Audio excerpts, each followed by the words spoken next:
ডিম, চিনি, দই, তেল, বাটার ছাড়াই গ্যাসের চুলো নরম স্পঞ্জি তুলতুলে বাটি কেক আপনারা তৈরি করে ফেলতে পারবেন। খুব সহজে কোনো রকম মোল্ড ছাড়াই আপনারা এই কেকটা তৈরি করবেন গ্যাসের চুলাতে। মাত্র 10 মিনিট সময় লাগে আর একদমই নরম স্পঞ্জি তৈরি হয়। দেখে নিশ্চয়ই বুঝতে পারছেন। আশা করছি আপনাদের আজকের ভিডিওটা অনেক বেশি ভালো লাগবে। যদি ভালো লাগে লাইক, কমেন্ট, শেয়ার করতে একদম ভুলবেন না। চলুন ভিডিওটা শুরু করি। সবার প্রথমে একটা বড় বাটির মধ্যে নিয়ে নিতে হবে এখানে আমাদেরকে হাফ কাপ পরিমাণে লিকুইড দুধটা আমি জাল করে নিয়েছি। একটু গাঢ় দুধই ব্যবহার করছি, আপনারা এর মধ্যে একটু গুঁড়ো দুধও ব্যবহার করতে পারেন। দিয়ে দিলাম এখানে এবার 1 কাপ পরিমাণে গুড়, খেজুরের গুড় ব্যবহার করছি এখানে আমি।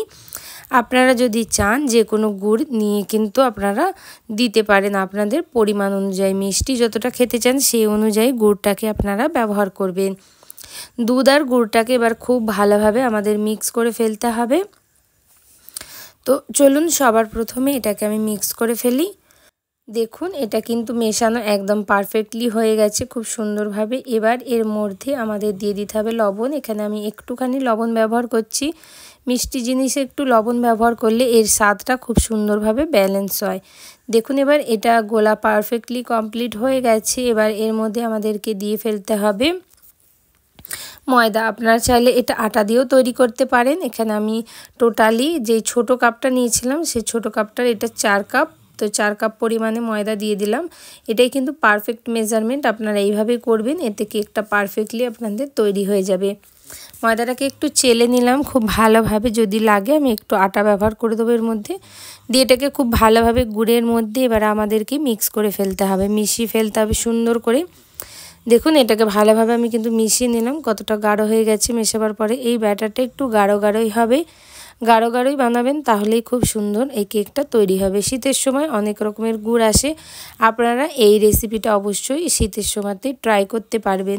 বা আপনারা পাটালি গুড় যেটা রেখে দেন সেটাকেও গ্রেট করে কিন্তু এর মধ্যে দিয়ে এটাকেও বানিয়ে ফেলতে পারবেন। তো এখানে ব্যাটারটা একদম রেডি হয়ে গেছে। এটাকে সাইডে রেখে দিচ্ছি একটু রেস্টের জন্যে। ততক্ষণ যে বাটিগুলো তৈরি করব সেই বাটিগুলো একটু তৈরি করে নিই। কোনো রকম মোল্ড ছাড়া সবাই এটা কিন্তু বানিয়ে ফেলতে পারবে বন্ধুরা। এখানে আমি তেল ব্রাশ করে নেবো সব বাটিগুলোই খুব ভালোভাবে। আশা করছি বন্ধুরা আপনাদের ভিডিওটা খুব ভালো লাগবে। কোথাও না গিয়ে এই ভিডিওটাই আপনারা ফুল ওয়াচ করুন। আর কেমন হয়েছে আমাকে অবশ্যই জানাতে ভুলবেন না। তেল পুরোপুরি মাখানো হয়ে গেছে। এবার এর মধ্যে একটা করে কাজু বসিয়ে দেবো, সাথে একটুখানি আলমন্ড আর আমি পিস্তা কুচি দেবো। আপনারা যেরকম চাইবেন সেরকম এখানে ডেকোরেশন করতে পারেন, কিশমিশও দিতে পারেন, টুটি ফুটিও দিতে পারেন, আপনাদের মন পছন্দ অনুযায়ী আপনারা এখানে ব্যবহার করতে পারেন। এবার আমি এটাকে ঠিক এইভাবে একটুখানি ছড়িয়ে দিলাম। দেখুন এখানে বাটিগুলো একদম রেডি হয়ে গেল। বন্ধুরা যদি ভিডিওটা ফেসবুক পেজ থেকে দেখেন পেজটাকে অবশ্যই ফলো করবেন আর আমার ইউটিউব চ্যানেলটাকে প্লিজ সাবস্ক্রাইব করে সাপোর্ট করবেন, পাশে থাকবেন। এই ছোট্ট চ্যানেলটার আপনাদের সাপোর্টের অনেক দরকার। আপনারা একটুখানি সাবস্ক্রাইব করে ফেলবেন, সাথে বেলটা অন করে দেবেন, তাহলে নিত্য নতুন রেসিপি আপনাদের কাছে একদম পৌঁছে যাবে। এখানে চায়ের চামচের 1 চামচ পরিমাণ ভর্তি করে নিয়ে নিলাম বেকিং পাউডার, আর তার 1 চিমটে পরিমাণে দিয়ে দিচ্ছি বেকিং সোডা। দিয়ে এটাকে অ্যাক্টিভ করার জন্যে দিয়ে দিচ্ছি হাফ কাপ পরিমাণে দুধ, লিকুইড দুধটা আবার দিচ্ছি যাতে এটা খুব ভালোভাবে অ্যাক্টিভ হয়ে যায় আর ব্যাটারটা একটুখানি নরম হয়ে যায়। চলুন তাহলে এটাকে মিশিয়ে দিচ্ছি এইভাবে। আপনারা চাইলে এর মধ্যে এলাচ গুঁড়ো দিতে পারেন, কিন্তু এলাচ গুঁড়ো যদি দেন আপনারা তাহলে গুড়ের একটা যেটা ফ্লেভার থাকে বন্ধুরা সেটা কিন্তু চলে যাবে। তো এখানে আমি ভালোভাবে মিক্স করে নিয়েছি। দেখুন স্প্যাচুলার সাহায্যে মিক্স করে দিয়েছি কাট অ্যান্ড ফোল্ড মেথডে। দিয়ে এবার একটা করে বাটিতে নেব আর ব্যাটারগুলোকে ঠিক এইভাবে আমি ঢেলে দেবো। তো খুব অল্প পরিমাণে আপনাদের ব্যাটারটা নিতে হবে আর ঢেলে দিতে হবে। পুরোপুরি বাটিগুলোকে কিন্তু ভর্তি করলে চলবে না, অল্প করে দিতে হবে। আর আপনাদেরকে যাতে কেকটা হওয়ার পরে ফুলে যাবে, ফুলে যাতে বাইরের দিকে না আসে সেই অনুযায়ী আপনারা হাফ বাটি এখানে ভরে নেবেন।